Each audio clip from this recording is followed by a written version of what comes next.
Well, I don't know who else going to be watching this video, or if anybody's been following me on. I kept saying I wanted to get a smaller bike than that big 1300 VTX, but I kept. It's probably been a few years, 3 or 4 years. I kept saying I wanted to get me a smaller bike, and I think it was last year, the year before, I tried to get me an 800 Suzuki. It was a really old one. Back in the 80s, but still it was going to be my first Suzuki that I had. So anyways, this is an opportunity that came to me. My father died and he left me a bunch of money. He left me like $13,000. Actually left me like $15,000, but they took like $2,000 out in taxes. So anyways, I took part of the money and I decided to buy me a bike, because this is probably the only chance I'll ever be able to own a new bike. That's what I'm actually doing, is I bought me a new one instead of a used one. And so this is going to be the introduction on my new bike, and I'm going to back up here and let you see what the bike is. It's called the VTX. FZ07. I said VTX. VTX is my big bike. So anyways, the FZ07, and it has a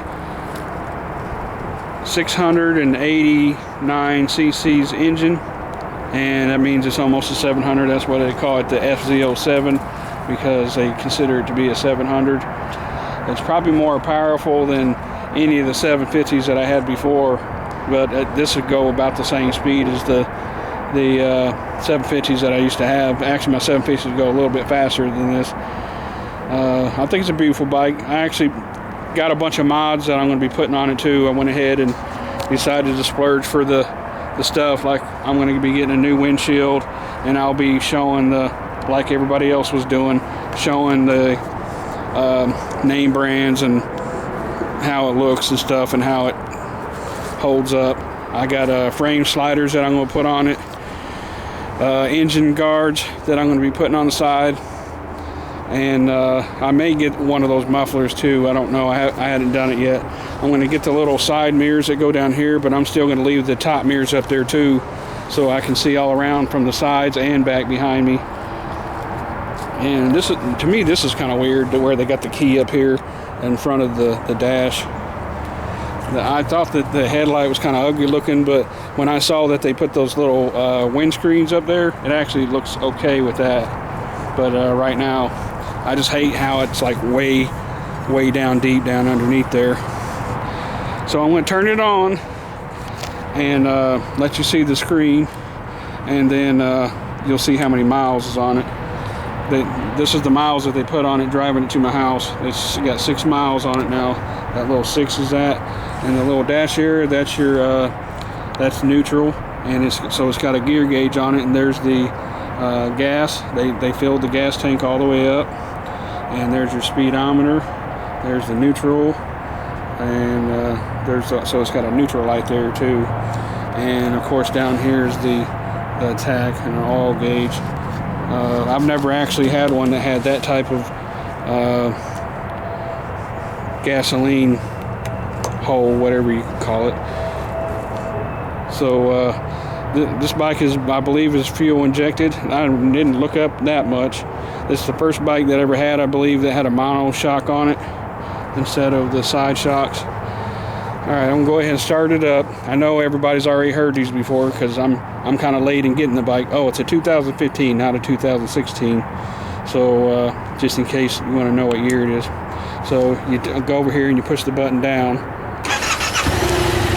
A little bit ago it kept cutting off on me. I kept trying to put it in gear, and I didn't realize this has the peg down there. If you don't pull your kickstand up, then it dies on you, and it kept dying. I was like, damn, what's wrong with this thing? He took off on it, but I didn't realize I had the foot kickstand down. So let me go ahead and rev it up a little bit. This camera actually has really good sound, so it's going to be pretty accurate. I think my helmet's getting ready to fall off. I haven't actually drove it anywhere myself. The people at the dealership drove it home, and I took him home. My helmet's getting ready to fall off of it. So let me go ahead and turn her off. Well, I'm loving it so far, and after I got it home and got to set on it where I wasn't around all the other bikes, I was able to get my feet down a little bit farther. Maybe they lowered it a little bit for me, I don't know, but it seems like my feet were a little bit closer to the ground this time. I'm loving the little bike. This is going to be a nice little back roads, fun, sporty time for me. Instead of driving that big hunk of meat that's in there, that one, you can't really maneuver that thing around too much. I mean, it's nice and comfortable, and you can carry a lot of stuff on it. Oh, that's something else I'm going to get, or I've actually already ordered, is the little bags that go here on the back. And I didn't get the ones where you drill the plastic on the back and screw it all in. I got the kind where you hook a little quick release here, and our bar runs here and keeps it from going into the tire.